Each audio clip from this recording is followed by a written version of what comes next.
ক্যামেরার সামনে দাঁড়িয়ে আছে একজন বোন, তার বিয়ের সাথে এখনো কিছু হয় না। আপু, আপনার হাত পায়ে কোনো সমস্যা আছে? জি না। আপু, বিবাহিত বা অবিবাহিত যেমনই হোক বিয়ে করবেন? জি। সুপ্রিয় দর্শক, আসসালামু আলাইকুম। সবাইকে স্বাগত জীবন গল্প অনুষ্ঠানে।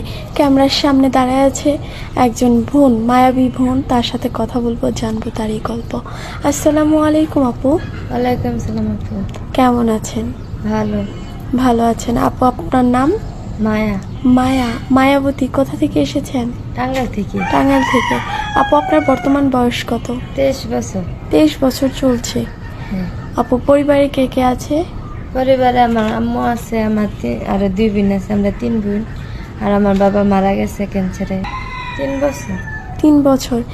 বাবা ছাড়া দিনগুলো কেমন কাটছে? অনেক খারাপ। আপু, একজন ক্যান্সার রোগীর পিছনে তো অনেক খরচ যায়, তাই না?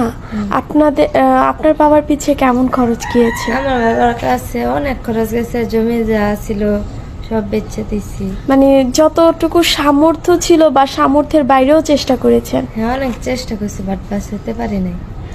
আপু, যাই হোক, 23 বছর বয়স। বিয়ে শাদী হয়েছে? জি না। বিয়ে শাদী হয় নাই? না। কেন হয় নাই আপু? তেরো হবে যৌতুক চা। যৌতুক চায়? আমরা তো গরিব না।